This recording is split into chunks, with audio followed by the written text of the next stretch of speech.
saya akan menyampaikan tentang perubahan secara fisiologis pada pasca panen ikan. Ya, jadi kita ketahui bahwa setelah ikan dipanen atau pasca panen akan terjadi perubahan, ya, perubahan dari mutu ikan itu sendiri. Namun tidak hanya pasca panen ikan yang yang terjadi ya, pada pasca panen itu tidak hanya setelah dia mati saja, tapi ada pengaruhnya sebelum dia mati. Jadi sebelum ikan itu mati juga berpengaruh terhadap perubahan secara fisiologis ikan, ya. Nah, jadi karena itu kita juga harus mengetahui faktor apa saja yang sangat berpengaruh pada ikan sebelum dia mati, sehingga nanti pada saat mati itu akan mempengaruhi mutu dari ikan tersebut. Nah, ini kita ketahui bahwa ikan sebelum mati itu ada proses, walaupun prosesnya dari budidaya sebenarnya, tapi yang paling dekat adalah pada saat dia mau dipanen. Biasanya pada saat panen atau penangkapan bisa terjadi stres pada ikan, ya. Nah, di sini kita dijelaskan dulu bagaimana stres itu terjadi. Stres ante-mortem artinya stres sebelum ikan mati. Mortem itu mati, ante itu sebelumnya. Jadi sebelum ikan mati biasanya terjadi stres. Penyebab stres yang dikatakan dengan stresor adalah kondisi air, ya. Dimana kalau air yang tercemar dengan air yang tidak tercemar berbeda, ya. Berbeda. Ikan akan stres kalau airnya yang digunakan misalnya kurang oksigen atau airnya tercemar. Nah, itu ikan menjadi stres, ya. Kemudian bagaimana cara pemanenan atau penangkapan? Kalau pemanenan itu biasanya di tempat budidaya, kalau penangkapan di tangkapan di laut. Nah, itu bagaimana caranya atau metodenya? Itu akan berpengaruh terhadap ikan sebelum dia mati. Nah, itu membuat dia stres atau belum sebelum dia mati. Kemudian bagaimana penanganannya? Apakah penanganan ikan pada saat ditangkap atau pada saat dipanen itu baik atau tidak, ya? Nah, setelah itu apakah dilempar-lempar atau di gimana? Nah, itu akan berpengaruh, ya. Nah, sebelum dia mati mungkin ada penanganan khusus yang membuat dia tidak terlalu stres. Selanjutnya, pada saat tertentu kita itu tidak hanya menjual produk yang ikan yang sudah mati, tapi juga ada dijual zaman sekarang sudah banyak ikan-ikan yang dijual dalam keadaan hidup. Oleh karena itu ada pengangkutan, ya, ikan hidup itu suka dilakukan pengangkutan. Nah, pengangkutannya itu apakah terjadi stres atau tidak, ya? Jadi harus diperhatikan juga. Kalau dia sudah mati sih nggak masalah, paling udah langsung terjadi penurunan mutu. Tapi kalau dalam pengangkutan ikan hidup itu untuk budidaya biasanya tujuannya untuk supaya ikan itu tetap hidup, ya. Nah, kalau di pasca panen selain hidup juga dia harus jangan sampai stres, ya. Nah, kalau stres itu akan berpengaruh terhadap aktivitas ikan itu sendiri. Nah, berpengaruh pada glikogen yang ada, yang tersisa, ya. Jadi kalau dia stres biasanya glikogennya tinggal sedikit. Nah, itu, ya, jadi ada pengaruhnya terhadap, nah, ini faktor-faktor ini, stres ini akan berpengaruh pada aktivitas ikan itu sendiri, terutama adanya perubahan biokimia maupun secara fisiologis. Ini kelihatan jelas gak gambarnya? Jelas, Bu, jelas. Jelas, ya? Saya jelas, Bu. Jelas, Bu. Oke. Agak kurang besar, Bu. Punten. Kurang besar. Sebentar, ya. Iya, Bu. Bentar. Mana lagi ngebesarinnya tadi? Saya dijadiin 2, jadi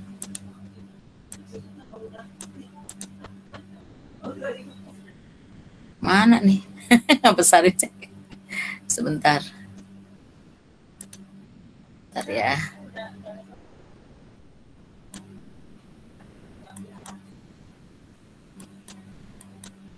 Sih sudah besar ini.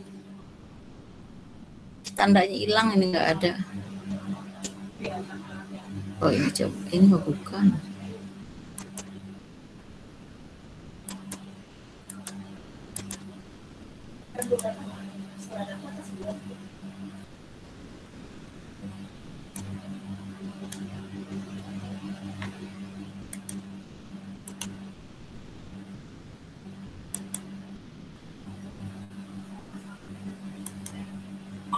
Besarannya.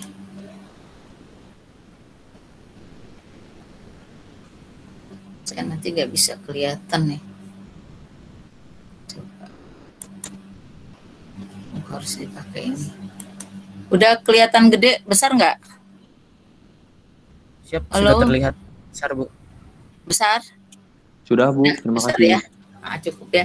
Kalau terbesar nanti saya nggak bisa lihat, ininya harus dibolak-balik. Baik, tadi sampai di sini, kemudian kita teruskan bagaimana mekanisme terjadinya stres pada ikan. Nah, ini biasanya kalau stres itu terjadi pasti ada rangsangan. Rangsangan itu yang membuat ikan menjadi stres ya. Jadi apapun itu kalau diterima oleh indera itu pasti karena ada rangsangan. Jadi indera itu ada panca indera kita ya, ada indera penglihatan, penciuman, pendengaran, perasa dan peraba ya. Jadi semua indera ini tidak usah alatnya ini tidak usah dibeli ya, udah ada di tubuh saudara. Jadi kalau perasa itu biasanya atau peraba itu tidak hanya telapak tangan ya, tidak hanya kulit tapi seluruh permukaan kulit kita juga ada ininya sensornya ya, jadi bisa merasakan panas, dingin dan sebagainya. Nah, kemudian si rangsangan tadi akan diterima oleh indera lewat indera kemudian ke perifer lanjut ke otak. Otak itu biasanya di kelenjar pituitari. Nah, ini di sini akan mengeluarkan hormon yang dikenal dengan adrenokortikotropik hormon ya. Jadi akan mengeluarkan hormon, kemudian hormon tersebut menuju ke kelenjar adrenal, kemudian dikeluarkan lagi hormon adrenokortikosteroid hormon. Nah, ini kemudian dia akan berpengaruh pada metabolisme CO2 dalam tubuh ikan dan perombakan glikogen. Kenapa glikogen ini sangat berpengaruh? Nanti kita lihat pada slide-slide berikutnya ya. Jadi di sini memang kelewatan. Jadi biasanya ikan yang kalau stres itu akan berpengaruh pada laju metabolisme dalam tubuhnya. Sehingga dia biasa kalau stres itu jadi metabolismenya meningkat. Sehingga kalau metabolisme meningkat, penggunaan energi juga meningkat. Nah, akibatnya energi yang ada itu akan cepat habis ya. Nah, kalau udah cepat habis nanti penurunan mutunya juga akan cepat terjadi ya. Nah, selanjutnya kita lihat kalau ikan udah mati, ya kalau ikan nih memerlukan oksigen kan, kalau dia bisa hidup, bisa juga di sini dia mati. Kalau ikan itu masih hidup, oksigennya selalu tersedia. Proses yang terjadi adalah aerob. Ya, jadi dia dibantu oleh oksigen ya. Jadi ada aerob dan di sini kalau misalnya selalu tersedia dia bisa recovery tubuhnya. Ya. Tapi kalau ikan sudah mati, oksigennya juga tidak tersedia. Sehingga proses yang terjadi di dalam tubuh ikan itu dalam bentuk anaerob ya, kondisinya anaerob. Nah, ini sampai akhirnya lama-kelamaan akan terbentuk asam metabolit. Ya. Kalau sudah mati. Selanjutnya kita lihat di sini bagaimana pengaruh dari ikan yang stres ya. Nah, ini kalau ikan yang stres itu akan berpengaruh pada dia masuknya rigor maupun mengakhir dari rigor. Semakin cepat ikan mengalami atau masuk dalam fase rigor, semakin cepat juga dia menjadi busuk.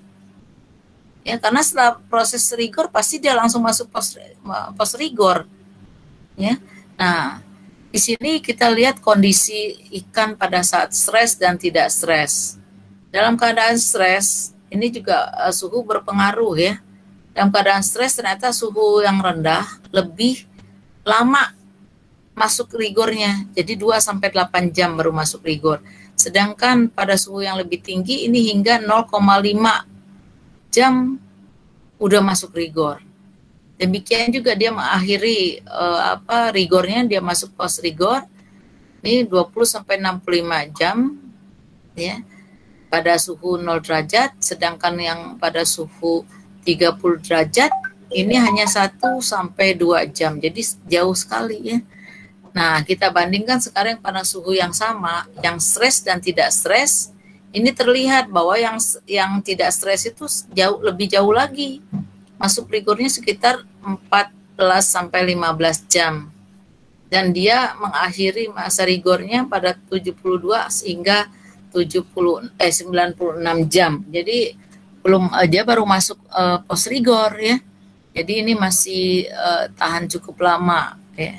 Jadi lebih, ini kira-kira 96 dibagi 12 jam itu berapa ya? 7 ya? 7 itu 7, 80 sekian ya, kira-kira 7 jam lebih, kira-kira 7 hari lebih ya, dari seminggu lebih. Nah ini pada ikan yang tidak stres. Jadi ini stres itu berpengaruh, selain stres juga temperatur atau suhu juga berpengaruh terhadap penurunan mutu ikan, terhadap masuknya dia ke rigor dan lamanya dia berada pada saat rigor. Jadi kenapa lama itu berpengaruh? Karena ikan itu pada saat rigor masih dikatakan segar, dia belum diserang oleh bakteri ya. Pas masuk post rigor juga itu belum dikatakan busuk ya, baru terjadi penurunan mutu menuju ke arah busuk ya. Jadi belum busuk sampai saat tertentu akhirnya dia ditolak ya. Itu maksudnya masih post rigor. Nah ikan itu mempunyai kekhasan tersendiri ya, karena dibanding dengan ikan-ikan atau makhluk hidup yang lain seperti sapi, kambing, ayam ya. Karena ikan ini spesifik ya, mudah mengalami penurunan mutu. Kita tahu bahwa dia termasuk highly perishable ya. Jadi cepat sekali mengalami pembusukan. Nah, kita ingin tahu kenapa sih perubahan apa yang terjadi? Ya, apa perubahan yang terjadi itu? Dan bagaimana penyebabnya? Nah, inilah nanti kita di sini mudah-mudahan kita sampaikan secara fisiologis seperti apa. Nah, kita ketahui bahwa ikan itu yang di pasca panen, setelah dipanen, ada yang dalam kondisi hidup, ada yang sudah mati. Apa perbedaan ikan yang hidup dengan yang mati? Nah, kita harus tahu, kadang kita katakan mati padahal dia masih hidup ya. Nah, kalau ikan hidup itu jelas bernapas, ikan mati tidak bernapas. Tapi pada ikan hidup, resirkulasi darah itu masih lancar ya, masih bisa menyerap oksigen.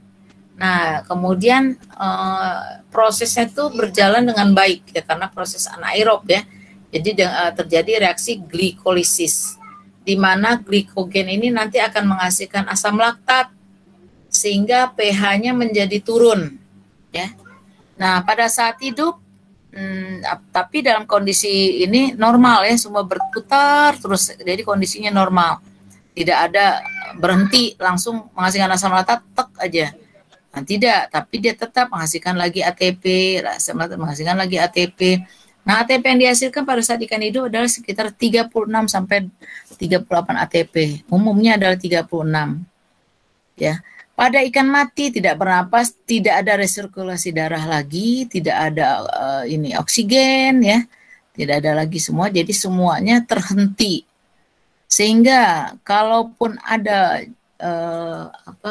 energi yang tersisa, terjadi proses glikolisis itu secara anaerob, di mana sisa ATP seperti glikogen dan kreatin fosfat ini merupakan sumber dari energi ya. Nah, ini energi ATP ini berasal dari glikogen dan kreatin fosfat.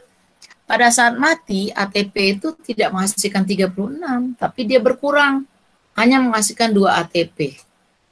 Kemudian dia proses glikolisis tetap akan menghasilkan asam laktat. Nah, asam laktat ini Kalau di sini kan terjadi proses terus, kalau di sini sudah tidak ada terjadi proses dan pH-nya menurun. Yang tadinya pH awalnya 6,8 sampai 6,6 bisa turun menjadi 6,5 sampai 6,2 ya. Nah, ini pada saat ikan hidup tidak terjadi apa-apa, semuanya kondisi normal. Tapi kalau sudah mati, ini mulai terjadi penurunan mutu ikan ya. Mulailah terjadi di sana penurunan mutu ikan. Nah, ini.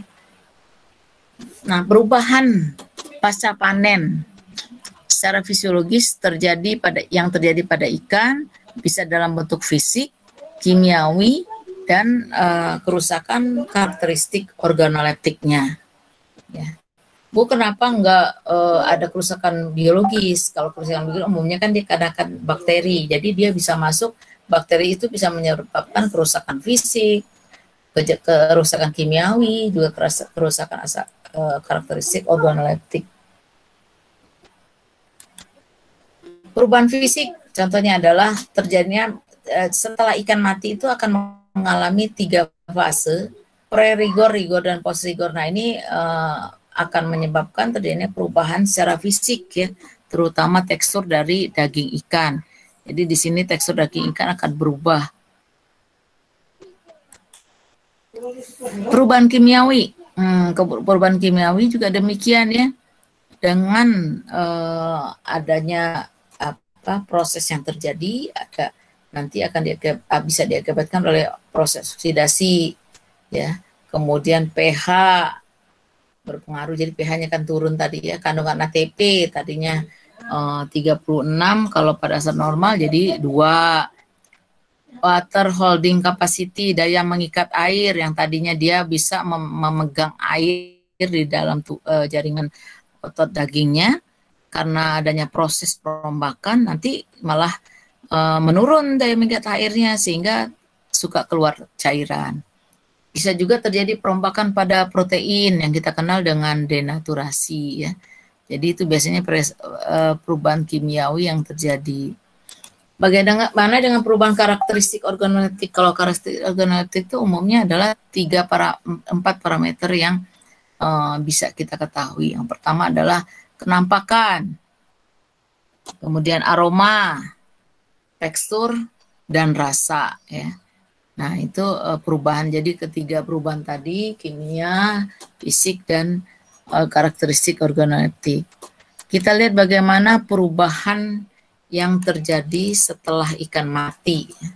Setelah ikan ditangkap atau setelah ikan dipotong ya. Nah, itu ikan tersebut pasca panen sudah mati ya. Jadi dia sudah mati. Nah, biasanya kalau ikan sudah mati, sirkulasi darahnya pun terhenti. Tidak bisa mengikat oksigen lagi. Jadi oksigen juga sudah tidak ada yang masuk ya. Jadi di sini akan terjadi proses glikolisis ya, dengan sisa yang sisa energi yang ada. Nah, ini biasanya tergantung dari glikogen ya. Glikogen yang ada sama kreatin fosfat itu bisa menghasilkan ATP atau energi. Tapi pada saat ikan sudah mati, energi ATP ini dihasilkan lebih rendah ya. Sehingga kalau proses yang terjadi itu, kalau masih ATP-nya tinggi, dia lama masuk rigor mortis. Tapi kalau ATP-nya sedikit ya, menurun ya, jadi sedikit, dia cepat sekali terjadi rigor mortis. Bagaimana terjadi rigor mortis? Nanti kita jelaskan. Proses glikolisis juga menghasilkan asam laktat. Nah, asam laktat ini kondisinya asam sehingga dia menyebabkan terjadinya penurunan pH. Penurunan pH ini menyebabkan bakteri bakteri pembusuk belum bisa menyerang ya. Nah, kemudian selanjutnya ini menyebabkan enzim mulai aktif sehingga jadi terjadilah proses autolisis. Autolisis adalah proses perombakan yang terjadi yang disebabkan oleh enzim yang ada di dalam tubuh ikan itu sendiri. Ini kelihatan nggak nih autolisis ya? Nah, ini sebentar saya jelasin. Hmm. Jadi dari proses autolisis, kalau enzim yang ada dalam tubuh ikan pada saat dia hidup, enzim itu membantu proses yang ada dalam tubuhnya, ya. Proses metabolismenya itu dibantu oleh autolisis oleh enzim. Namun setelah dia mati, enzim tersebut balik menyerang. Jadi dia menyerang jaringan otot ikan. Nah, diseranglah oleh si enzim sehingga mulailah terjadi perombakan-perombakan. Kemudian, nah karena terjadi perombakan tersebut, jadi si autolisis ini menyebabkan daya mengikat air jadi menurun, kemudian terjadi proses perombakan protein atau denaturasi protein, ya. Nah, inilah yang menyebabkan mulai kalau udah autolisis itu udah masuk ke post rigor mortis kalau udah ada proses autolisis. Nah, kemudian setelah ada terjadi perombakan, maka terjadilah perombakan pada protein, ya. Misalnya terjadi denaturasi protein, kemudian perombakan atau yang menyebabkan water holding capacity atau daya mengikat airnya menurun. Jadi terjadi keluar air, ya, ada air yang keluar. Nah, air itu biasanya mengikat protein yang ada di dalam jaringan daging ikan sehingga terbawa keluar. Nah, inilah media yang baik bagi si bakteri, ya. Udah ada air, kemudian ada makanan dari protein yang ikut keluar bersama air, ya. Jadi air yang keluar dari daging itu kita sebut dengan drip, ya, cairan yang keluar dari dalam daging ikan karena proses yang terjadi, ya, perombakan yang terjadi. Nah, kemudian keluar, nah itu nanti disambut dengan bakteri pembusuk, ya. Sebagai makanan tumbuhlah si bakteri dan akhirnya semakin lama, ya, semakin berkembang, ya, bakteri dengan bantuan juga lemak dan oksidasi sehingga akhirnya daging ikan itu akan mengalami pembusukan. Inilah dia proses proses yang terjadi proses yang terjadi setelah ikan mati, ya. Selanjutnya kita lihat bagaimana proses anaerob dan aerob, respirasi, ya, respirasi aerob dan anaerob. Ini biasanya respirasi aerob mah ada oksigen, masih ada oksigen. Tapi kalau anaerob sudah tidak ada oksigen, jadi dia tidak menggunakan oksigen, ya. Jadi karena tidak menggunakan oksigen lah, makanya dia anaerob. Nah, kalau respirasi aerob ini menghasilkan ada tambahan 2 biasanya, 38 ATP. Umumnya biasanya 36. Kalau yang sudah dalam kondisi anaerob malah hanya 2 ATP, ya. Jadi ikan yang mati itu biasanya menghasilkan hanya 2 ATP dari 1 kali siklus, ya. Kemudian pada respirasi aerob bisa membebaskan CO2 dan H2O secara sempurna serta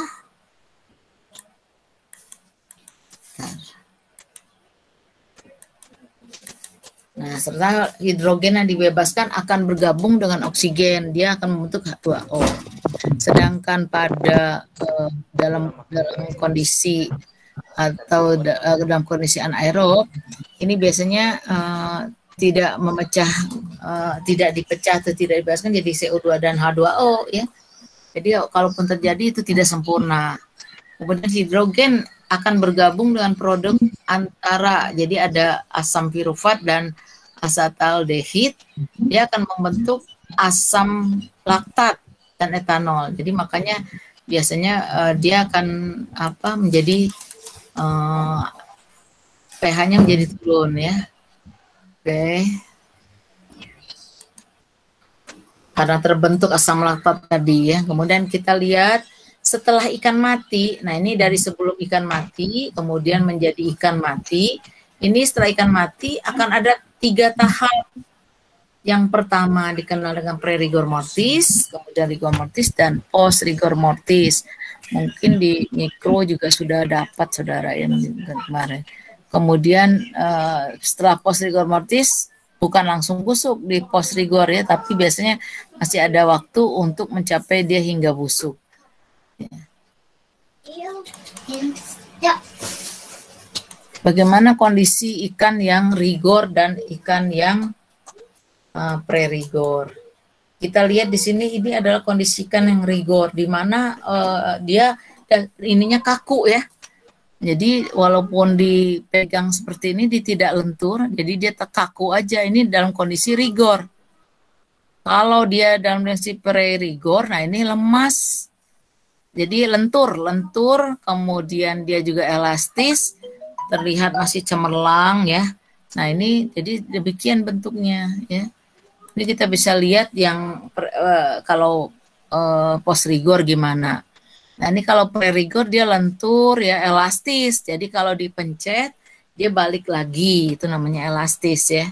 Jadi pada saat pre-rigor bentuknya lentur dan lemas ya si ikan, jadi dia agak bengkok. Tapi pada saat rigor itu langsung keras ya, kaku. Kan dibilang post rigor, rigor mortis ya. Pada saat rigor mortis, ini rigor itu mati, kemudian mortis mati, rigornya kaku ya. Rigor itu kaku, jadi kondisinya kaku. Nah seperti ini, lurus aja. Nah masuk post rigor lama-lama kan dia akan melunak, akan menjadi busuk, sehingga mulai dia kembali lagi. Tapi kalau di sini elastis, di sini tidak elastis. Ya, jadi di sini tidak elastis.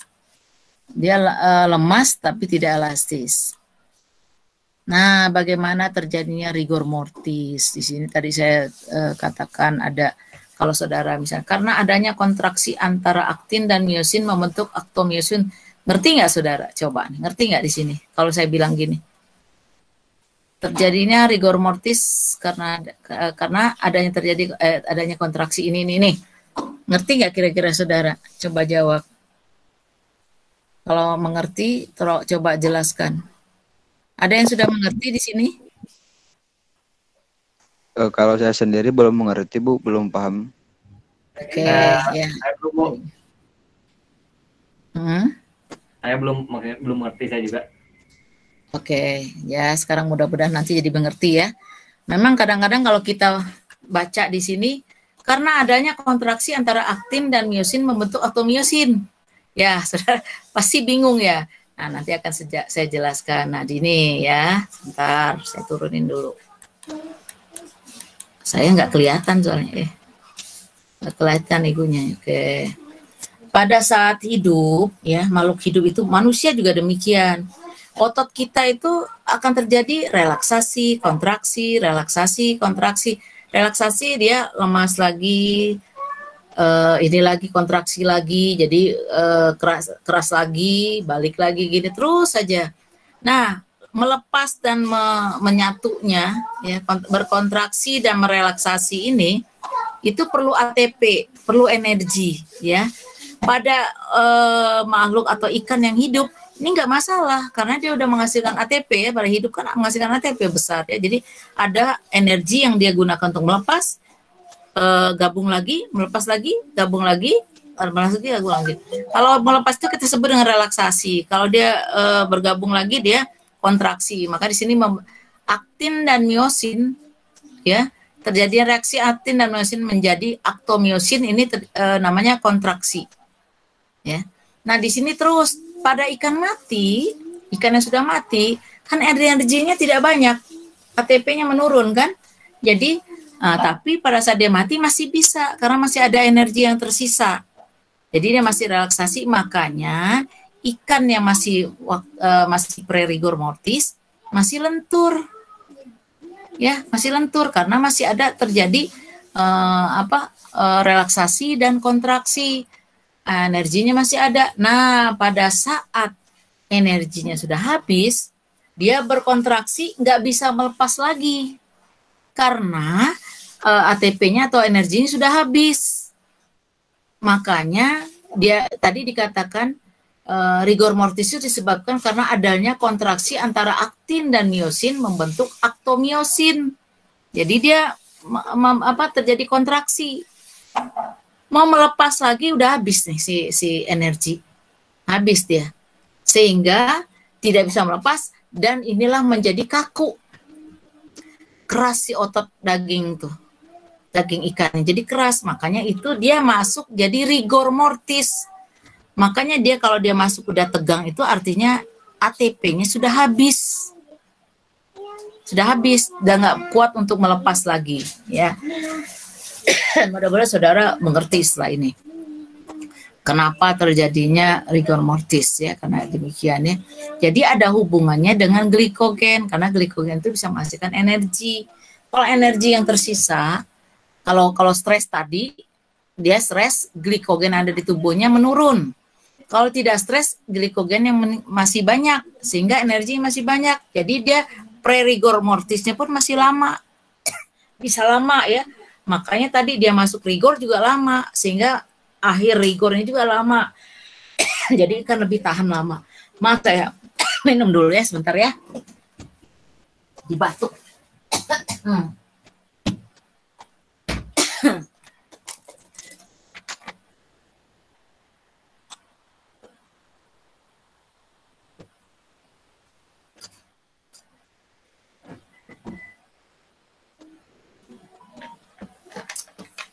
Ya, terlalu semangat kali ya. Terlalu semangat sampai haus. Sekarang sudah dikasih energi lagi, minum. Oke, terus tadi sampai mana ini ya? Daya udah jelas, saya rasa mudah-mudahan jelas ya. Nah, pada saat ikan masuk pada saat ikan pre-rigor mortis ya, sebelum rigor mortis, pre itu belum rigor mortis ya. Dia mati, kemudian dia masuk ke pre-rigor mortis. Biasanya ikan yang baru mati itu dia akan mengantisipasi tubuhnya ya dari gangguan atau dari inilah, karena dia mati itu biasanya dia berusaha untuk melindungi dirinya, maka biasanya mengeluarkan cairan lendir itu. Ada ikan yang mempunyai lendirnya yang tipis, cair ya. Nah, kemudian sedikit. Tapi ada juga ikan yang mempunyai atau mengeluarkan cairan yang tebal, banyak ya. Tapi bukan berarti dia busuk, belum tentu, tergantung ikannya. Nah, kalau seperti pada ikan gabus. Ikan gabus itu kalau baru mati lendirnya banyak ya. Padahal memang dia jenis yang cukup banyak mengeluarkan lendir. Jadi bukan jelek. Kalau yang sudah jelek itu lendirnya kental, lengket dan berbau busuk ya. Pada saat pre-rigor tadi yang saya katakan dia elastis. Kalau dipencet balik lagi. Jadi dia masih lentur karena masih ada proses tadi ya, relaksasi. Jadi dia masih elastis. ATP-nya masih ada. Nah, hanya di sana terjadi proses glikolisis anaerob karena tidak ada oksigen. Nah, ini proses glikolisis ini nanti akan menghasilkan ATP ya, ATP atau energi yang berasal dari glikogen dan kreatin fosfat. Tapi ATP yang dihasilkan itu rendah ya. Tadi yang saya sebutkan bahwa hanya menghasilkan 2. Nah, di sini ternyata bakteri belum menyerang. Ya, bakterinya belum menyerang ya. Karena di sana masih ada kegiatan glikolisis terus masih. Jadi si bakteri belum bisa menyerang, kemudian tubuhnya masih lentur. Nah, pH-nya ini sekitar kalau ikan baru mati itu sekitar 6,5 hingga 6,6. Nah, di sini masih terjadi proses tadi, aktin dan miosin membentuk aktomiosin. Kemudian nanti lepas lagi menjadi aktin dan miosin. Bersatu lagi menjadi aktomiosin. Nah, itu jadi terjadi relaksasi dan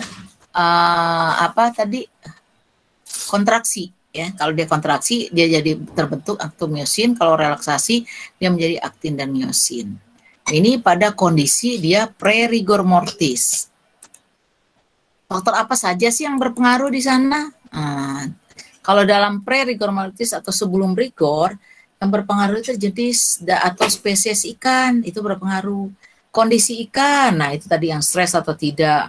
Ya, bagaimana cara metode penangkapannya, apakah itu membuat ikan stres atau tidak, menangani ikan ya selama dia kan sebelum mati dia mungkin penanganannya kurang baik, nah itu bisa menyebabkan ikan jadi stres juga. Kemudian suhu lingkungan, nah ikan itu kan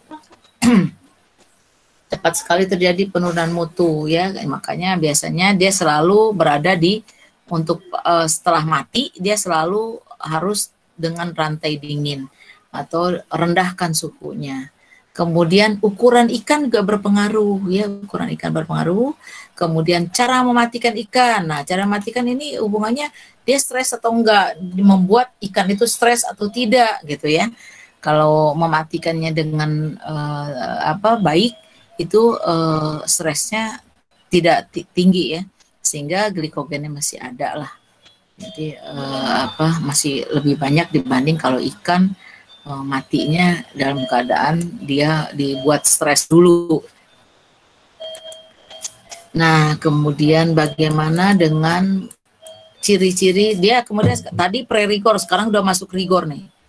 Kalau pada saat rigor, nah jelas tadi saya katakan kalau HTP-nya habis, langsung dia jadi kontraksi dan dia jadi kaku. Nah, namanya rigor mortis ya, di mana tubuhnya jadi kaku dan keras karena dia tidak bisa berelaksasi lagi, ATP-nya habis ya. Nah, di sana hasil dari proses glikolisis itu menghasilkan asam laktat. Jadi asam laktatnya meningkat, menyebabkan pH-nya pun menjadi turun dari tadi 6,6, ya ini bisa turun hingga 6,2, 6,3 atau 6,4. Jadi kondisinya asam ya. Kalau ikan yang baru yang masih hidup itu biasanya lebih ke arah netral ya. Baru mati juga dia masih 6,6, 6,8 ya. Nah, setelah masuk rigor mortis menurun. Nah, di sini juga bakteri masih belum menyerang ya. Bakterinya masih belum menyerang karena di sini bakteri pembusuk itu kalau pH-nya turun dia nggak bisa terhambat pertumbuhannya, jadi dia tidak bisa menyerang, belum bisa menyerang. Kemudian hanya kalau dalam pembuatan filet ini sulit karena si ikan itu kaku, jadi keras ya. Nah, pembuatan kulitnya jadi filetnya jadi keras. Jadi biasanya kalau pembuatan filet dilakukan pada saat masuk post rigor ya. Nah, sekarang setelah rigor mortis, masih rigor mortis ya. Kita kalau lamanya rigor mortis itu tergantung dari kondisi awal ikan. Apakah ikan itu stres atau tidak ya. Jadi kalau semakin ikan itu stres, makin cepat dia masuk rigor ya. Spesies ikan juga berpengaruh ya. Ikan misalnya yang berlemak dengan kurang lemaknya itu lebih cepat ikan yang berlemak ya masuk rigornya. Suhu juga demikian. Sudah tahu saudara, semakin tinggi ya semakin cepat biasanya ya. Kemudian bagaimana penanganannya? Itu juga berpengaruh terhadap lama rigor. Ukuran ikan juga demikian dan kondisi fisik ikan. Apakah dia sakit? Apakah dia luka? Nah, itu biasanya itu akan berpengaruh pada lamanya fase masuk rigor mortis. Sekarang kita ke post rigor mortis. Nah, ini di sini kalau pada saat post rigor mortis, nah ini enzim proteolitiknya mulai bekerja. Nah, enzim ini merombak di dalam jaringan tubuh ikan. Nah, perombakan yang terjadi yang disebabkan oleh enzim yang berasal dari tubuh ikan itu sendiri kita sebut dengan autolisis. Kenapa auto? Karena enzim itu adalah enzim yang ada di dalam tubuh ikan itu. Pada saat ikan hidup, enzim ini membantu proses metabolisme, proses yang ada dalam tubuh ikan itu dibantu oleh enzim-enzim ini. Tapi setelah mati, semuanya enzim itu malah menjadi merombak ya. Enzim yang ada dalam tubuh ikan itu akan merombak jaringan yang ada di dalam tubuh ikan ya. Nah, akibatnya ini akan menghasilkan, jadi akan menyebabkan pH-nya mulai meningkat. Jadi menuju ke netral dan terus akhirnya akan terus meningkat. Nah, ini menjadi pH ini menjadi indikator juga apakah dia masih segar atau sudah kurang segar. atau sudah mulai jelek ya, sudah jelek dan tidak bisa dikonsumsi. Akibat dari perombakan ini juga menyebabkan water holding capacity atau daya mengikat airnya menurun. Sehingga karena daya mengikat airnya menurun, akan bisa mengeluarkan air dari jaringan otot ikan yang kita katakan dengan drip. Nah, drip ini juga bisa terjadi pada ikan-ikan atau daging ikan yang disimpan di suhu beku. Kemudian kita lelehkan atau kita towing. Biasanya setelah kita lelehkan itu akan keluar cairan juga dari dalam jaringan tubuh, dari jaringan tubuh ikan atau daging ikan. Nah, itu dikatakan dengan drip, cairan yang keluar dari jaringan tubuh ikan karena daya mengikat airnya menurun ya. Kemudian juga terjadi perombakan protein secara kimiawi yang kita sebut dengan ya denaturasi ya, terjadi denaturasi protein karena protein dirombak ya. Nah ini juga demikian sehingga protein ini yang terombak akan terjadi denaturasi, dia akan keluar ke luar dari daging ikan bersama dengan air. Nah sehingga bakteri ini merupakan wah ini mah air tempat dia hidup, senang dia, kemudian protein sebagai makanannya, ya jadi mulailah berkembang si bakteri ya, karena jaringan di daging ikan juga sudah melemah ya, jadi mudah diserang. Disinilah mulai bakteri menyerang. Nah kemudian pada saat post rigor ini daging mulai agak lunak, tapi biasanya kalau post rigor itu daging ikan belum dikatakan busuk ya. Dia baru menuju ke arah busuk, jadi masih diterima, masih bisa dikonsumsi. Jadi di situ masuk post rigor itu mulailah terjadi penurunan mutu, Jadi di sana bakteri sudah menyerang, protein sudah terjadi denaturasi, daya mengikat airnya sudah menurun, pH-nya juga mulai meningkat ya. Nah inilah daging menjadi lama-lama pertama agak lunak, walaupun belum busuk, dan akhirnya selanjutnya akan menjadi lunak atau sudah tidak elastis lagi, sehingga kita sebut dengan busuk ya, daging itu akan menjadi busuk. Selanjutnya pengaruh terhadap waktu masuk rigor. Nah ini memang secara fisiologis perubahan ini selalu dikaitkan dengan rigor, karena kalau rigor cepat artinya ikan juga akan cepat busuk gitu ya. Nah ini kita lihat bagaimana pengaruh suhu. Pada suhu kamar, pada suhu 5 sampai 10 derajat Celcius dan pada suhu 0 derajat Celcius. Kita lihat suhu kamar dengan ini jadi lebih lama pada suhu rendah ya. Dimana kalau kamar hanya 7 jam, 1 sampai 7 jam udah masuk rigor. Sedangkan ini 1 sampai 6 hari ya, jadi cukup jauh. Dan masuk post rigornya juga ini hanya 12 sampai 20 jam. Sedangkan yang suhu 5 sampai 10 derajat 3 sampai 12 hari. Nah, sedangkan yang 0 derajat biasanya bisa lebih dari 3 minggu. Jadi suhu di sini sangat berpengaruh terhadap waktu masuk rigor, bukan hanya stres ya. Selanjutnya, nah kita lihat kimiawi, kita lihat fisiknya berubah. Nah, juga pada karakteristik organoleptik. Karakteristik itu ada 4 ya, kenampakan, aroma, tekstur, dan rasa. Nah, bisa yang lainnya kalau tergantung dari produknya. Kalau kerupuk itu ada kerenyahan ya. Jadi penampakan daging itu adalah cemerlang ya. Kemudian lama-lama kalau udah jelek jadi kusam. Kalau tekstur daging biasanya kalau sudah mulai menurun, biasanya bisa terjadi gapping ya. Bisa terjadi gapping itu karena pertama itu dibuat sebelum rigor atau pada saat rigor filetnya. Kemudian juga karena blok ototnya atau daging serat ototnya itu besar-besar, jadi bisa kelihatan kalau dia lepas ya. Kalau yang kecil-kecil nggak bisa kelihatan gapping. Jadi gapping itu adalah nih lepasnya blok otot sehingga seperti ini. Nanti saudara kapan-kapan kalau lihat di jalan di supermarket atau apa, kadang-kadang ini bisa begini.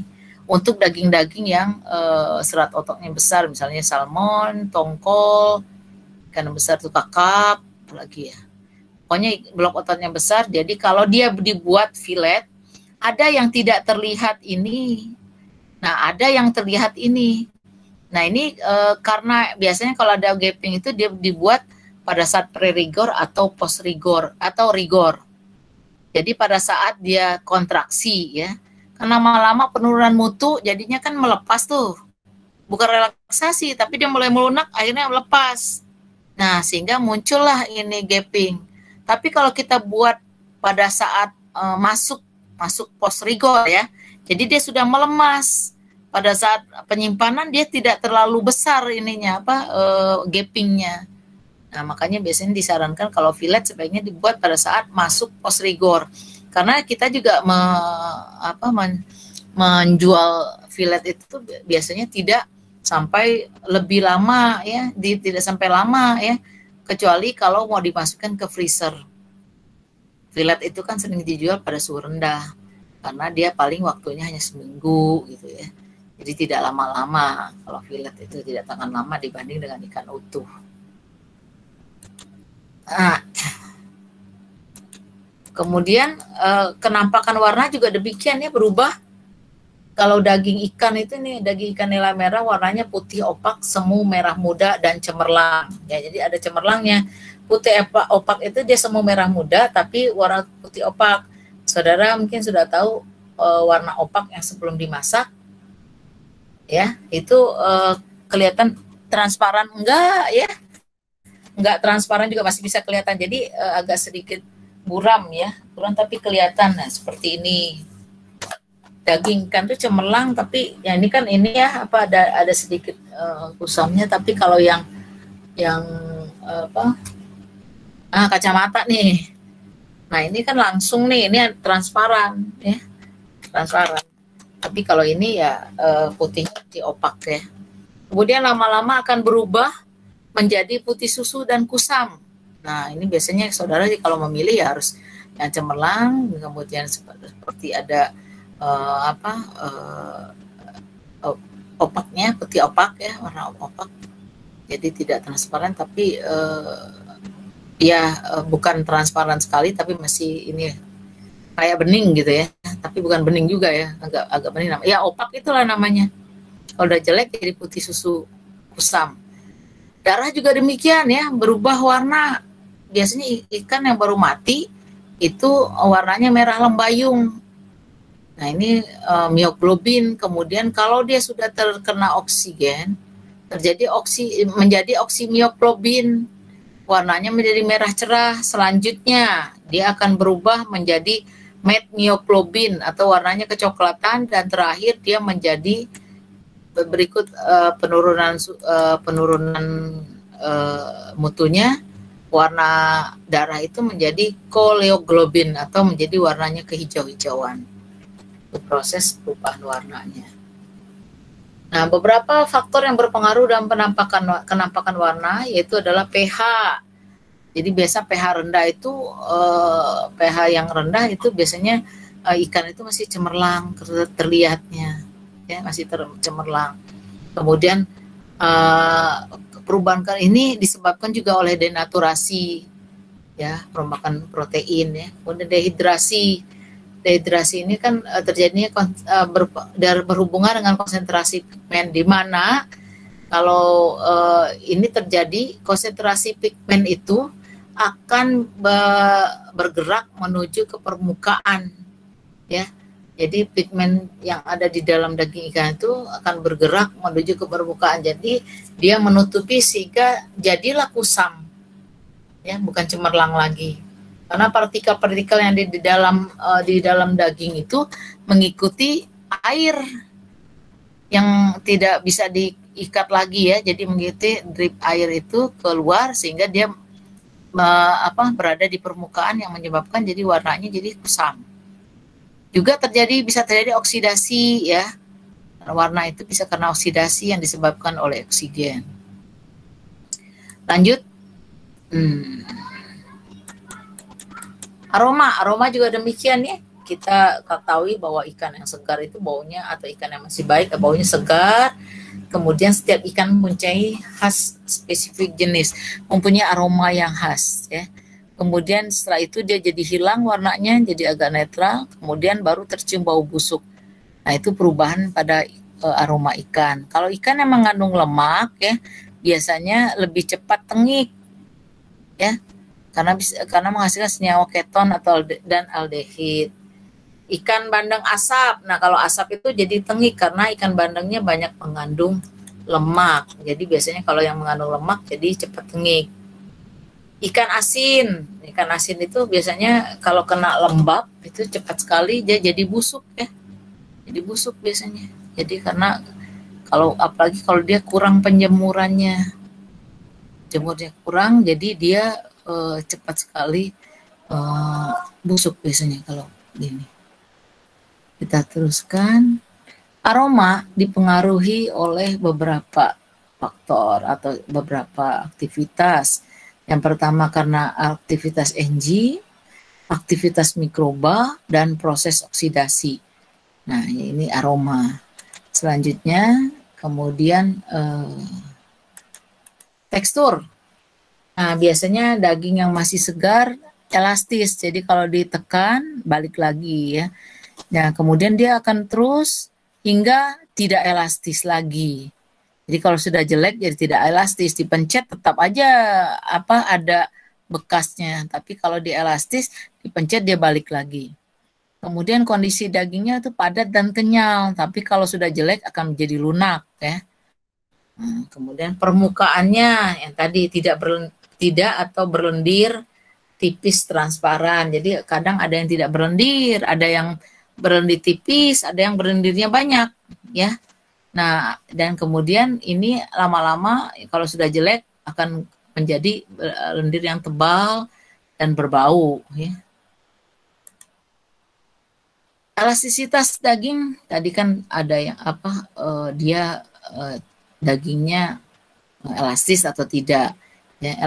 Elastisitas daging dipengaruhi oleh pH daging, konsentrasi ion kalsium ya, kemudian kandungan glikogen dan konsentrasi kreatin fosfat. Berapa nih sumber energi dari glikogen dan kreatin fosfat ya. Jadi selain itu adalah suhu. Nah, suhu tetap ya, karena dia sangat faktor yang paling utama nih, suhu yang berpengaruh ya. Penyebab perubahan tekstur bisa karena autolisis ya, proses yang terjadi karena enzim-enzim yang ada dalam tubuh ikan itu sendiri merombak ya jaringan otot yang di dalam tubuhnya. Kemudian denaturasi, ini karena penurunan dari protein. Dehidrasi, adanya konsentrasi yang berpindah ya dia. Jadi terjadi keluarnya cairan, semacam keluarnya cairan yang diikuti oleh senyawa-senyawa ya. Jadi biasanya ini menyebabkan permukaan daging ikan menjadi kusam ya, karena partikel-partikel itu ikut keluar sama si air. Nah, di drip keluarnya cairan yang tadi ya, karena sudah tidak kuat jadi water holding capacity, daya mengikat airnya menurun, jadi ada cairan yang keluar. Rasa, nah perubahan rasa ini selama penyimpanan ada enzim androgen ya yang mengakibatkan perubahan warna rasa.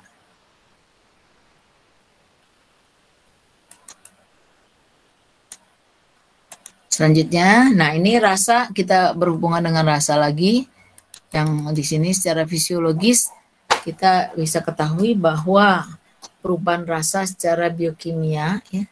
Ini adalah proses terjadi perubahan rasa secara biokimia, di mana ATP itu akan adenosin trifosfat akan berubah menjadi adenosin difosfat ya, atau ADP. Selanjutnya ADP akan berubah menjadi AMP, adenosin monofosfat. Kemudian masih berlanjut bisa lagi berubah menjadi IMP, inosin monofosfat. Nah, inilah yang dikatakan bahwa pada saat ini mempunyai rasa yang paling enak, karena dia mengeluarkan senyawa-senyawa yang memang menghasilkan aroma dan rasa yang baik ya, pada saat dia menjadi IMP. Kemudian setelah itu IMP lama laun akan menjadi inosin ya, inosin. Nah, kalau sudah jadi inosin malah rasanya dihambar. Mungkin saudara pernah ngerasa ikan ini kok nggak ada kayak hambar aja ya. Nah, itu dia sudah inosin, tapi masih bagus untuk dimakan, masih bisa hambar itu ya. Kemudian setelah inosin dia akan menjadi hipoksantin. Hipoksantin ini sudah tidak kalau udah menghasilkan hipoksantin tidak boleh dimakan.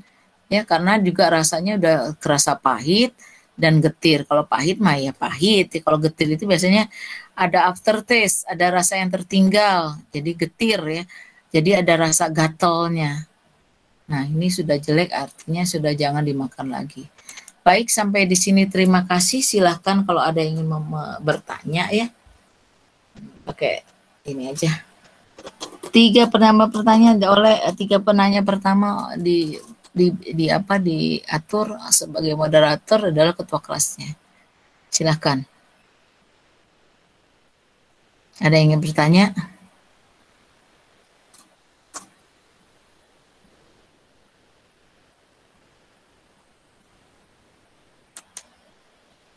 Irfan, ada yang bertanya, Irfan? Atau sudah mengerti? Atau sudah ngantuk?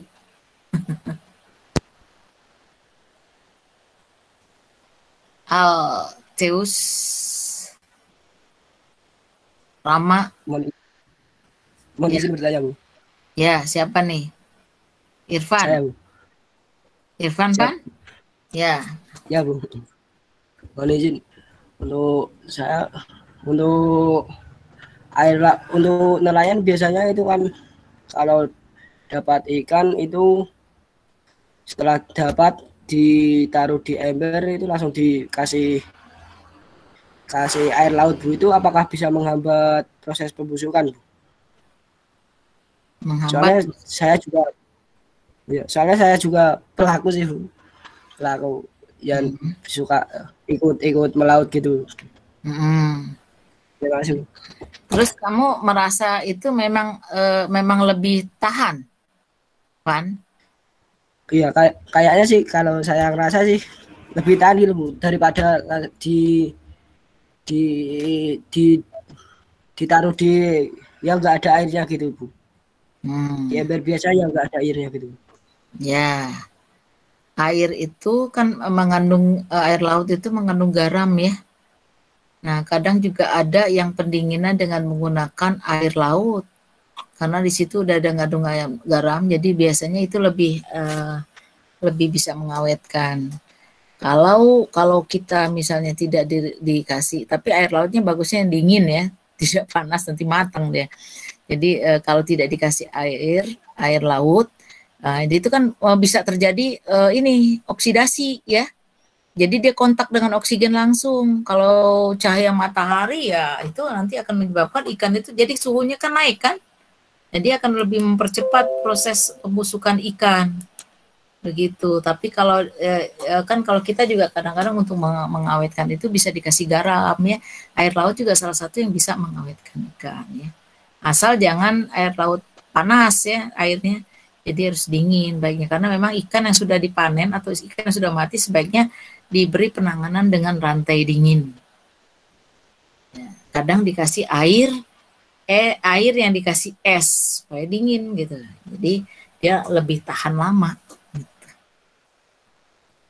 Ada lagi, Ivan? Terima kasih, Bu. Dari saya cukup, Bu. Mungkin dari mahasiswa lain yang mau bertanya. Ya, kamu pimpin sebagai moderator. Coba siapa lagi yang bertanya? Baik, Kang Alteus Mangga untuk menanyakan pertanyaannya. Oke, terima kasih Kang Irfan. Bu, saya izin bertanya. Kan biasanya proses pemindangan itu dilakukan saat ikan masih segar ya, Bu ya. Nah, pertanyaan saya, apakah bisa ikan dipindang tapi saat waktu masa-masa tidak segarnya gitu, seperti saat fase tadi rigor mortis atau post rigor mortis gitu aja, Bu. Terima kasih. Rigor mortis masih segar, baru masuk post rigor mortis juga masih bisa dikonsumsi. Ya, post rigor mortis itu dari dia mulai terjadi penurunan mutu sampai dia busuk prosesnya. Nah, kalau sudah busuk ya nggak boleh di ini, walaupun dikasih bumbu segala macem ya, pindang udah ini udah nggak layak, biar aja saya buat aja. Nah di situ itu akan berpengaruh kepada rasa ya, apalagi sekarang ada BPOM yang akan memeriksa ya kalau kita untuk menjual. Kalau mau makan sendiri juga sebaiknya tidak dimakan karena ikannya sudah jelek ya. Tapi kalau misal masih bagus, itu akan berpengaruh ke rasa ya. Jadi kalau ikannya semakin segar, itu nanti hasil si pedanya juga beda dengan kalau ikannya sudah tidak tidak bagus ya. Saudara bisa lihat kalau misalnya ikan kalau bahan bakunya tidak bagus, itu gampang pecah perutnya ya. Tapi kalau bahannya masih bagus itu tidak gampang pecah perutnya. Ya dibuat peda atau apa ya. Nah, gitu. Siap, terima kasih Bu Ya, jawabannya. sama-sama. Ada lagi? Baik, selanjutnya untuk Kang Rama, mangga yang mau bertanya. Izin bertanya Bu, nama saya Rama Bergawa. Saya mau bertanya hal yang mirip dengan Alteus tadi ya, tentang pemindangan. Saya mau nanya terkait pindang tongkol gitu. Tadi kan di materi ini kan ada 3 ya, saya lupa nama bahasa Inggris. Ada yang rigor mortis, ada yang ada yang rigor mortis, ada yang post rigor mortis gitu. Nah, pernah suatu saat itu saya datang ke salah satu tempat pemindangan gitu ya, daerah Bandung. Itu saya lihat sendiri ikannya di situ kondisi beku begitu. Nah, kalau ikan kondisi beku seperti itu, kita bisa tahu dari mana apakah ikan tersebut pada fase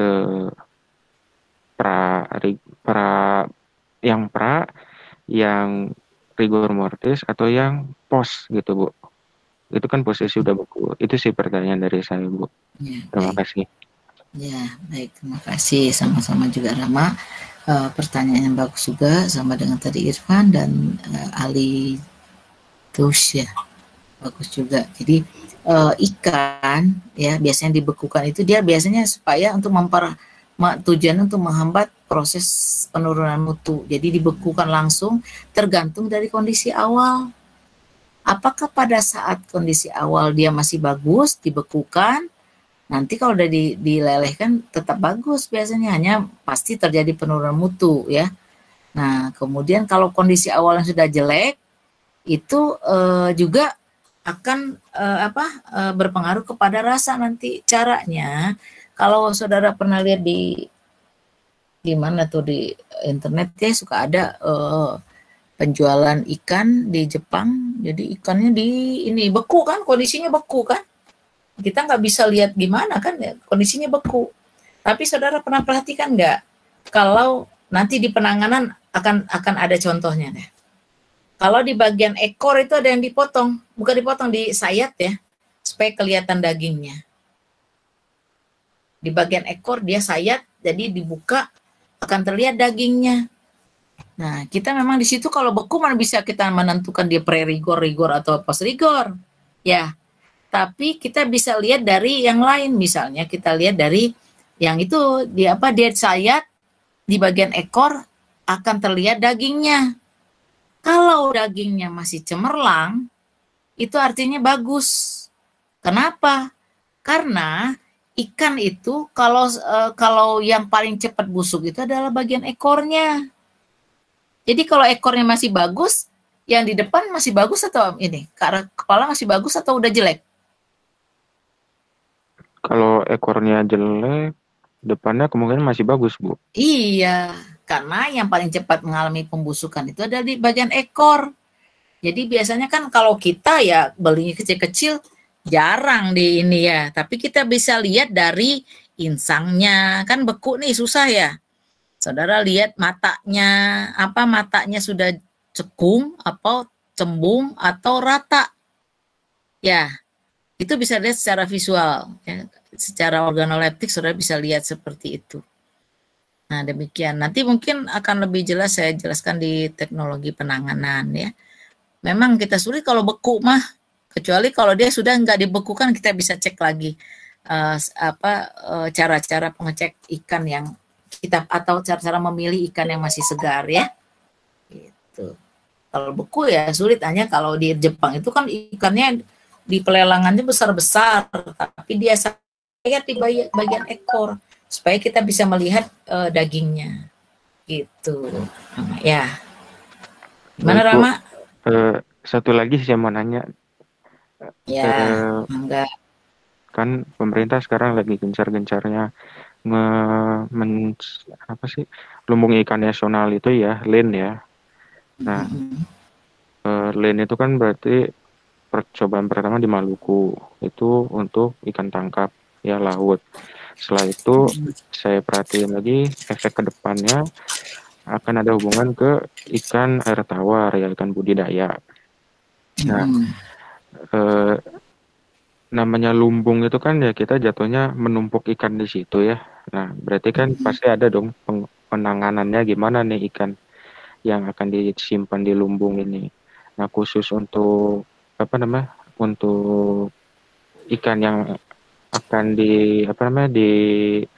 dimasukkan ke dalam program LIN, itu penanganan paling efektif dan efisien itu metode seperti apa ya, Bu? Terima kasih. Baik, ikan itu cepat busuk ya. Satu kelemahan dari ikan cepat busuk. Makanya dia kalau sudah mati, paling utama itu adalah menggunakan rantai dingin, bersih dan cepat tangani ya. Jadi harus turunkan suhunya segera. Ya, kalau menjadi lumbung ya lumbungnya harus mempunyai cold storage misalnya gitu. Ya. Jadi ada tempat penyimpanan dengan suhu rendah. Ikan bisa disimpan utuh, bisa juga disimpan dalam bentuk filet, bisa juga disimpan dalam bentuk surimi. Asal yang main di situ adalah suhu. Ya, kalau filet atau dalam untuk lebih lama ya harus di freezer. Kalau untuk waktu yang tidak terlalu lama di suhu rendah juga bisa, tapi semuanya harus dalam rantai dingin.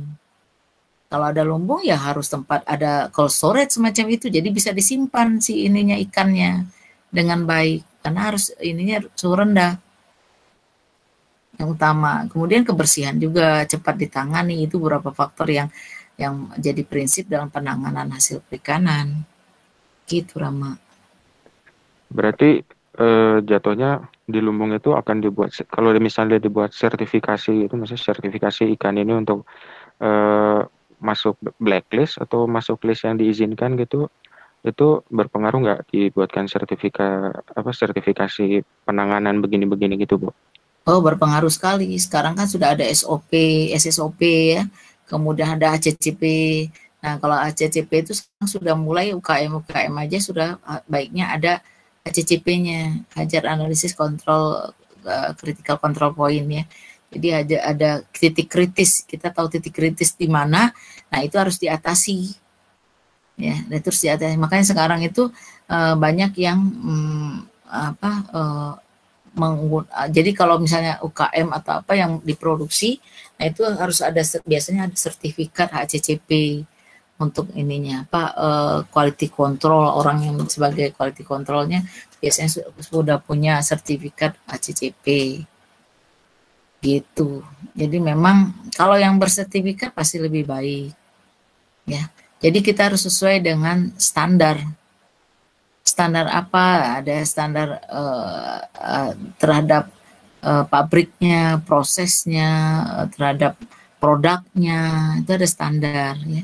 Tidak hanya harus ada izin BPOM, tidak hanya halal tidaknya ya, izin halal tidak, tapi kita juga harus punya standar. Makanya ada ACCP, kemudian ada SOP ya.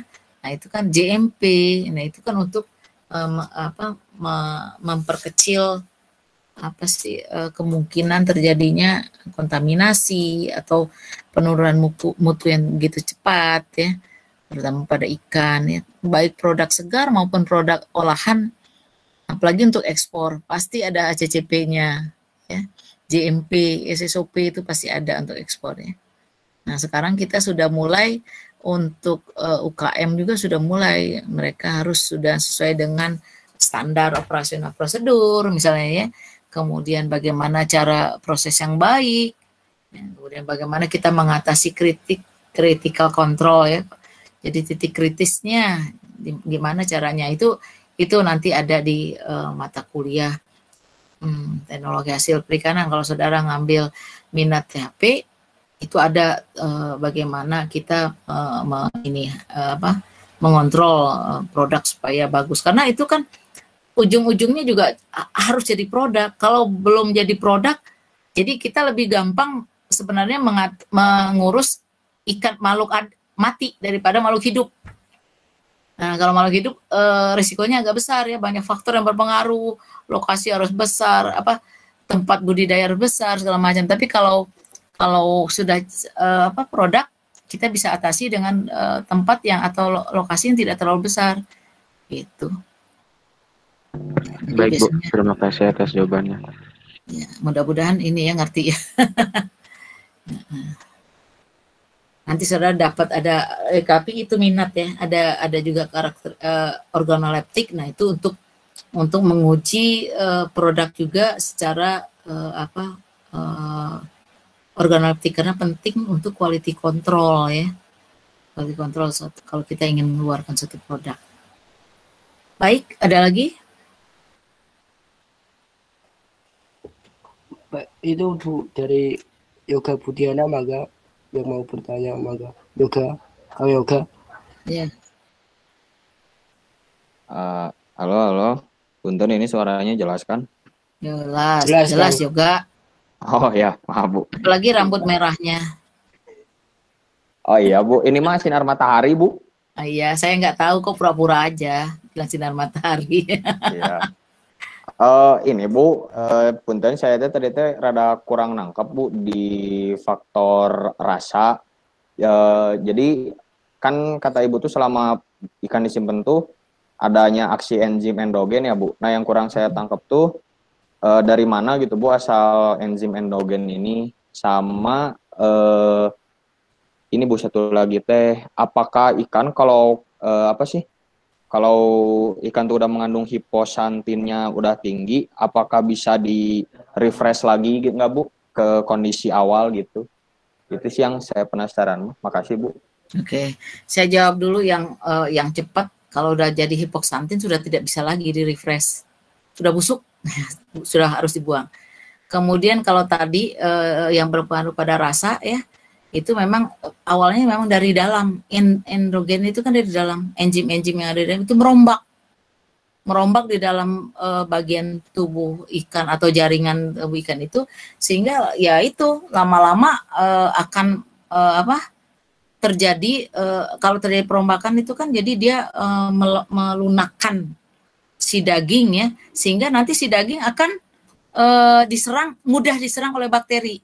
Nah, bakteri ini nanti akan menyebabkan munculnya aroma atau bau yang tidak disukai kalau ikan itu sudah jelek.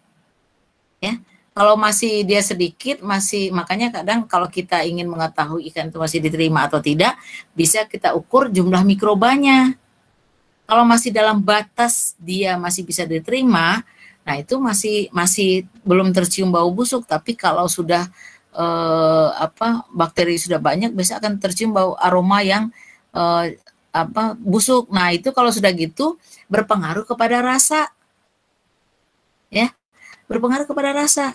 Kalau sudah tercium bau itu udah rasanya juga akan seperti ada rasa pahit, getir dan sebagainya. Makanya kalau sudah muncul hipoksantin itu, nah sebaiknya tidak bisa di-refresh ulang lagi, karena ya itu. Jadi penurunan mutu itu akan terus berlanjut ya, tapi kita tidak bisa mempertahankan, hanya bisa memperlambat proses terjadinya.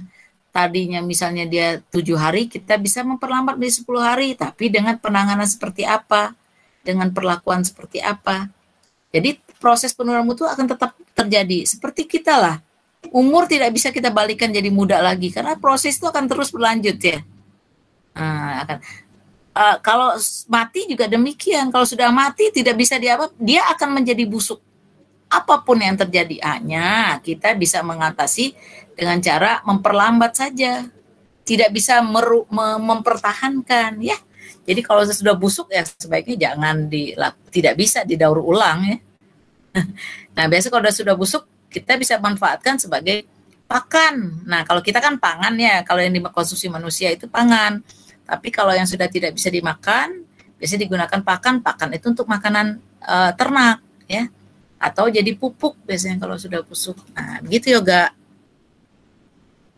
Ya. Baik Bu, berarti indikator paling cepat kalau ikan tuh udah penuh dengan hipoksantin itu dari baunya ya Bu? Ya, ikan segar itu paling sensitif, paling cepat diketahui dengan mencium aromanya. Gitu Pak. Tapi kalau untuk produk beda lagi gitu ya. Kalau produk olahan ya, kalau ikan segar biasanya yang paling mudah untuk menentukan dia masih segar atau tidak biasanya dari aroma. Tuh Yoga. Baik Bu, terima kasih penjelasannya. Ya, sama-sama. Yang lain, Fans?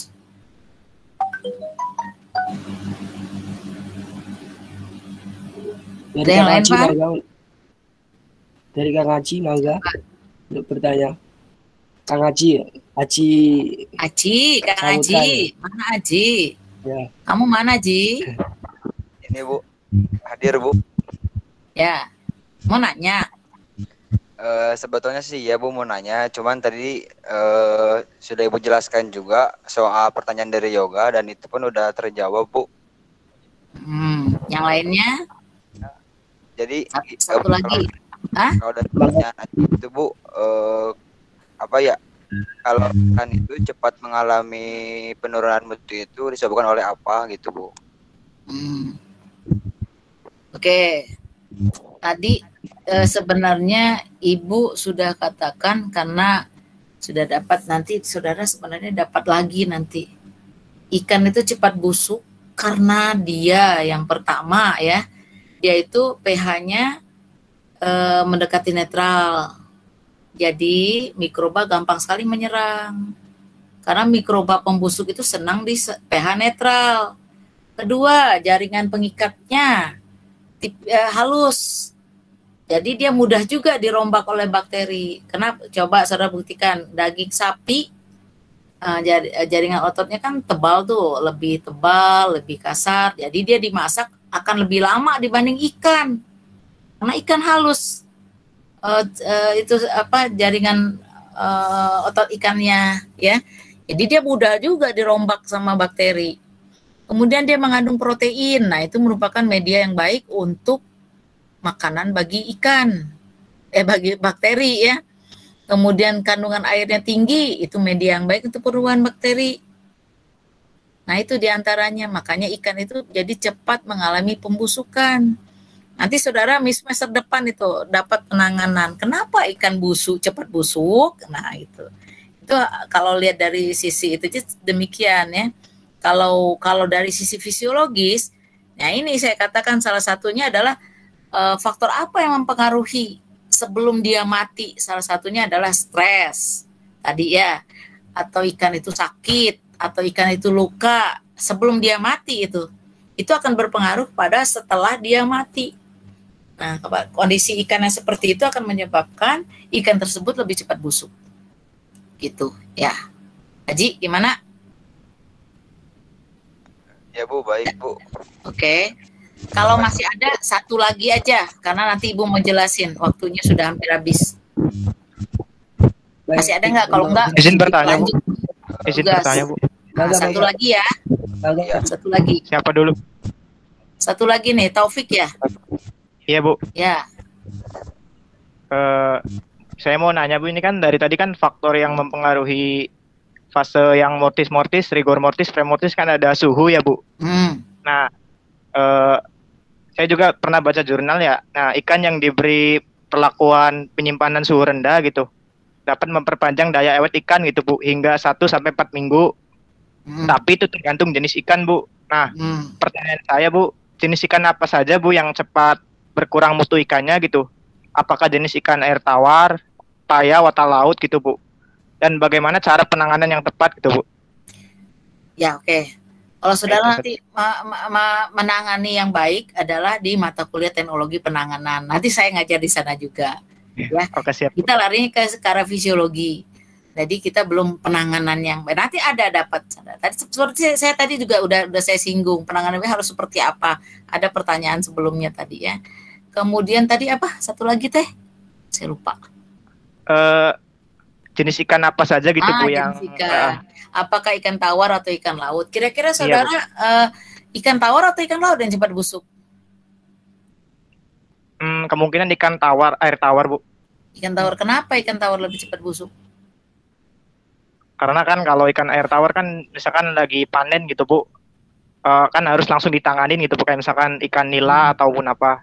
Nah kalau ikan air laut kan biasanya kan nelayan kan Bu berhari-hari gitu, disimpan di dalam bak ataupun apa gitu. Ya itu kan penanganan ya. Jadi ada yang tahu, Iya, Bu. yang lain ada tahu lagi, ada yang berpendapat lain nggak? Yang lain? Mungkin dari tempat hidupnya, Bu. Tempat hidupnya. Jadi gini ya, saya langsung jawab aja biar cepat selesai ya. Ikan yang lebih cepat busuk adalah ikan laut. Ya. Kenapa? Karena ikan laut mengandung histamin. Ada yang mengandung histamin ya. Selain itu bukan itu sebenarnya yang mempengaruhi itu kan kalau ikan laut itu contohnya histamin, histidin menghasilkan histamin itu pada ikan tongkol ya.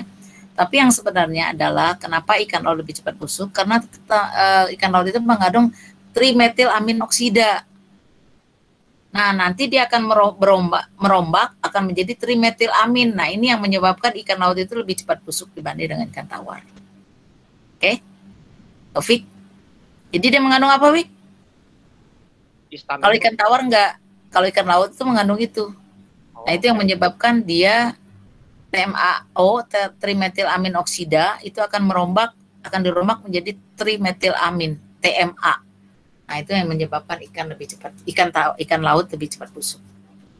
Baik, saya lanjut ini ya. Saya lanjut lagi ya. Sekarang ya. Ya, baik, terima kasih Bu. Sudah kelihatan ini saya? Bu mau bertanya. Sudah kelihatan PPT-nya? Irfan? Sudah Bu. PPT-nya Sudah? Masih Bu. Sudah. Udah kelihatan belum? Sudah Bu, sudah. Nah, ini Sudah, Bu. saudara kelas C kan ya? Kelas C ya? Bu, kelas C. Jadi ini adalah tugas yang seperti saya katakan tadi untuk 10 kelompok. Ini tugas kelas C ini 1 sampai 5, nanti ada yang 6 sampai 10. Ini dicatat untuk kelompok 1 sampai 5 dulu. Nanti saudara Irfan bagi sesuai dengan NPM saja, dijadikan 10 kelompok ya. Kita akan presentasi minggu depan 5 kelompok dan tidak diurut, jadi akan dipanggil secara acak. Mungkin kelompok berapa dulu, 9, 7 dan sebagainya, bisa demikian ya. Bisa 9 dulu atau 1 dulu atau apa dulu, 3 dulu, bisa acak. Jadi semuanya harus sudah siap. Minggu depan 5 kelompok. Ya, minggu depannya lagi 5 kelompok lagi. Nah, kemudian presentasi hanya 10 menit ya per kelompok. Nanti kita ada tanya jawab atau diskusi. Presentasi bisa dalam bentuk PPT, bisa juga ditambahkan dengan gambar, bisa juga ditambahkan dengan video, dan terserah saudara gimana baiknya saudara, tergantung usaha saudara ya. Jadi nanti juga dibuat paper, dibuat bentuk semacam makalah, ada cover, ada daftar isi, dan ada pustaka. Tanpa cover dan daftar isi maksimum 10 lembar, termasuk daftar pustaka ya, tanpa cover dan daftar isi. Maksimumnya ya, maksimum supaya nggak terlalu susah bacanya, maksimumnya 10 lembar. Kemudian nanti baik dari makalah atau papernya dan juga PPT-nya atau bahan presentasinya dikirim ke email Ibu, kemudian Pak Nur Sabani, dan ke Kang Kenny. Nah, kemudian nanti terakhir pengumpulan itu hari Rabu. Minggu depan hari Rabu pukul 18 atau jam 6 sore ya. Jam 6 sore. Ini yang 1 sampai 5 udah dicatat? Judulnya? Sudah di foto, Bu. Sudah belum? Saya Sudah, akan Bu, sudah. Sudah? Sudah. Oke, saya langsung ke yang 6 ya, 6 sampai ke 10. Nah. Ini yang 6, 7, 8, 9, 10. Tadi yang 5 itu udah lengkap belum ya? Udah kelihatan belum? Udah ya, kelihatan ya. Bu mau menambahkan, Bu. Oh ya, nanti ini kalau saya ada yang kurang, takut lupa ini ya, nanti ditambahkan oleh Pak Nur Sabani atau Kang Bani ya. Mangga Kang Bani, Nanti Ibu takut ada yang kurang nih. makasih, Bu. Untuk tugasnya ya nanti satu kelompok satu folder. Dalam isi folder itu PowerPoint, makalahnya, dan minimal 3 jurnal yang menjadi dasar makalah tersebut. Dalam satu folder tuh nanti ketua kelasnya berarti ada 10 folder ya. Nanti ketua kelasnya dibikin RAR saja, baru dikirimkan ke email. Berbentuk RAR. Jadi nanti maksudnya makalah itu kan biasanya dalam satu kelompok tuh tidak semua presentasi dan tidak semua bisa menjawab. Nah nanti kalau yang nilainya kurang, nanti bisa bisa kita tanya untuk menjelaskan makalah yang 3 tersebut. Jadi intinya mahasiswa diharapkan semuanya membaca dan mengerjakan tugasnya sebaik mungkin, tidak hanya 1-2 orang tetapi semuanya, dan membaca jurnal dan buku yang kalian cari dan nanti memaparkan hal tersebut ya.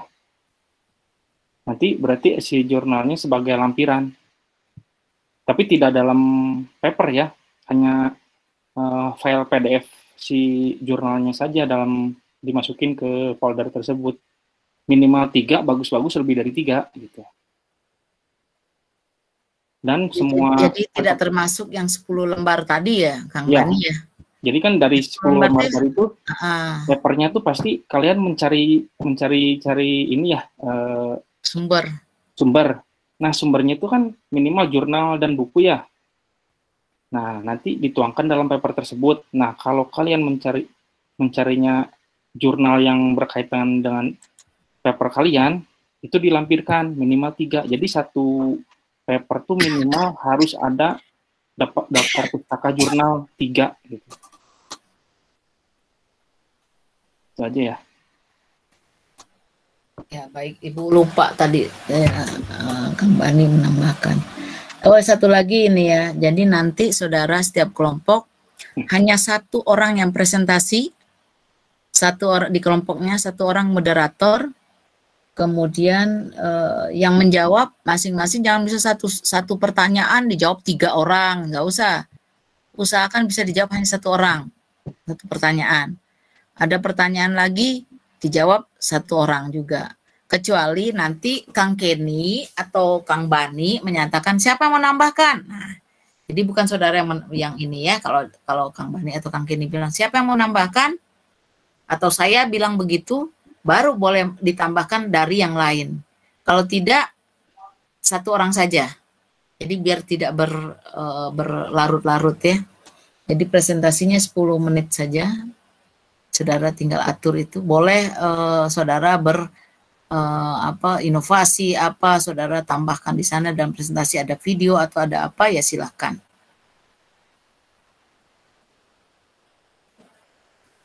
Ada lagi Kang Kenny, ada tambahan Kang Kenny? Bisi Ibu lupa. Menambahkan aja Bu, untuk nanti koor kelasnya atau koordinator kelasnya mohon menghubungi Akang ya melalui WA, nanti kontaknya dikirim. Itu aja sih Bu. Makasih Bu. Iya, terima kasih Kang Kenny. Iya ya, nanti dihubungi, nanti kalau ada apa-apa Nah itu, oh ya itu bisa dilihat di chatnya ya, kontaknya, emailnya sekalian Kang Kenny ya. Oh nanti mau dibuat ini ya, grup sama koordinatornya ya. Jadi kalau ada apa-apa nanti akan disampaikan di sana. Ya, biar mempermudah memberi informasinya nanti. Ya, nanti ada informasi, tapi nanti yang koordinatornya harus bisa memberitahu atau menginformasikan ke teman-temannya ya. Kalau ada perubahan atau apa. Kemudian mengenai absen sepertinya belum buka ya absennya. Jadi kita masih catat dulu absennya ya. Jadi belum terbuka. Jadi saya cek juga kemarin ternyata belum ya, kemarin nggak tahu sekarang udah buka atau belum, saya nggak tahu, mungkin minggu depan ya, saya juga nggak tahu. Nanti kita lihatlah. Tapi dicatat nanti akan saya informasikan kuliah tanggal berapa yang kemarin, sekarang, kemudian nanti setiap kita baru yang kedua, kuliah kedua ya. Nanti berikut kuliah kedua ya. Yang lain masih ada yang baru satu, jadi kita udah kedua. Nanti berikutnya ketiga, nanti diinformasikan judulnya apa. Baik, itu mungkin ada lagi, Kang Bani? Cukup, Bu. Cukup. Kang Kenny ada lagi nggak yang ketinggalan? Cukup, Bu. Kang, ini Irfan koordinatornya, ada yang perlu ditanyakan mengenai tugas? Bu, saya mau nanya, Bu. Belvano, kamu di jalan ya, Pel? Iya, Bu. Ya, gimana, apa yang mau ditanya? Jadi saya ingin bertanya, kalau misalkan kan kita ke pasar mau beli ikan, terus kita mau bedain ikan yang dijualnya tuh sehat apa enggaknya, sebelum matinya sehat apa enggaknya tuh taunya gimana ya, Bu? Terus aman nggak kalau buat dikonsumsi gitu, Bu? Ikan tahu bagus, segar atau tidaknya. Makanya saya bilang nanti saudara di teknologi penanganan ikan sakit gitu loh, Bu. Mati, kita tahu nggak karena cara taunya tuh ikan sakit apa enggaknya gitu. Terus aman nggak buat dikonsumsi gitu loh, Bu? Kalau ikan sakit, kalau ikan yang luka itu masih aman dikonsumsi asal dimasak dengan benar. Jadi dimasak gitu. Aman masih di ini. Asal dan yang tidak aman itu kalau dia mati terus sudah ngapung ya, itu udah nggak bagus artinya. Ikan tuh mati bisa dimakan, tapi kalau dia masih keadaan segar. Kalau dia udah ngapung artinya sudah jelek ya. Sudah jelek itu. Nah, kalau mau lihat yang mana yang bagus atau tidak itu makanya saya tadi katakan bahwa nanti itu di mata kuliah teknologi penanganan akan lebih jelas saudara bisa membedakan antara ikan segar yang layak untuk dikonsumsi dengan ikan yang tidak layak untuk dikonsumsi. Ya. Baik, ini waktunya sudah habis. Ya. Oke, Bu, nanti makasih. bertanya lagi ya. Baik, kalau sudah alhamdulillah rabbil alamin, mudah-mudahan kuliah kita hari ini banyak manfaatnya ya, karena saya capek juga nih dari pagi. Jadi 3 kelas kalian makan hanya siang aja nih. Itu hari ini kuliah angkatan 18 ini ya atau 20? Angkatan berapa nih, Van? 15. Angkatan 20, Irfan, Bu. Angkatan 20. Oh, ini yang baru-baru ya? Ya, Bu. Iya, benar. Oh, pantesan masih kayak anak SMA. Ya, masih muda-muda ya. Kamu kayak anak SMA semua Pantesan ya. Jadi nanti gini. Saya tuh kalau selain mata kuliah ini ada lagi nggak kuliah hari ini? Untuk hari ini sudah selesai pada jam ini, Bu. Oh, enggak, maksudnya ada kuliah lain nggak di hari ini? Ada, Bu. Oh, ada. Ada teologi sama ekonomi produksi, Bu. Oh, jadi ada 3 mata kuliah di hari ini ya? Iya. Jadi artinya saudara nggak bisa digabungkan, misalnya yang ini dengan ini waktunya digabungkan susah ya, karena masih kelas ABC-nya udah dibagi ya. Nah itu ibu bilang kamu mau masuknya siang, ibunya dari pagi, jadi capek. Lumayan capek ya. Jadi sudah waktunya ya, mungkin nanti kalau ada waktu bolehlah bertanya-tanya lagi ya. Nanti masih ada mata kuliah yang akan menunjang yang saudara tanya bagaimana ikan menanganinya, mengolahnya. Kemudian nanti kalau di THP ada pengendalian mutu hasil perikanan ya, pengendalian mutu ikan. Jadi itu adalah HCCP ceritanya di dalam sana, ada pengendalian mutu, itu ada HCCP-nya. Itu yang penting ya. Nah, kemudian ada penilaian indera, itu organoleptik yang memang untuk produk olahan atau pasca panen itu sangat penting. Sebenarnya sih tidak hanya pasca panen, semuanya harusnya perlu penilaian indera itu. Ada beberapa faktor lagi bahan tambahan. Yaitu kalau itu di minat THP, saya kebetulan di minat THP ya, jadi makanya larinya ke pasca panen semua. Ya, nanti mudah-mudahan saudara bisa mengerti ya apa yang saudara ini, nanti bisa tanya lagi. Ini bagusnya saya lihat ini anak 20 tapi nanyanya udah kemana-mana ya. Paling semester depan kali saudara dapat penanganan, atau semester 4 saya lupa. Sekarang semester 2 ya. Semester 2 saudara. Jadi nanti semester 3, kalau nggak semester 3, semester 4 kalau nggak salah. Tapi semester 3 udah semester ganjil. Ada mikrobiologi, nanti bisa cerita banyak lagi kenapa ikan cepat busuk, kenapa ini itu banyak. Kalau penanganan gimana cara nangani, gimana cara milih ikan yang baik gitu ya. Baik, alhamdulillahirrahmanirrahim, kita sudah selesai. Waktunya sudah 1 menit lagi menjadi 13, jam 15, jam 3 ya. Mudah-mudahan apa yang saya berikan dan Kang Banis, Kang Kenny berikan juga banyak manfaat bagi saudara, ya bermanfaat ya. Terima kasih kepada Pak Nur Sabani, juga Kang Kenny Pramudia, juga anak-anakku. Salam sehat semuanya, jaga kesehatan, semoga semuanya selalu sehat ya, dimanapun kalian berada ya, jangan lupa M3 ya. Baik, mungkin itu, nanti silakan saudara keluar, nanti diusir sama saya. Wassalamualaikum warahmatullahi wabarakatuh. Waalaikumsalam warahmatullahi wabarakatuh. Terima kasih. Izin keluar Ibu. Ya, sama-sama.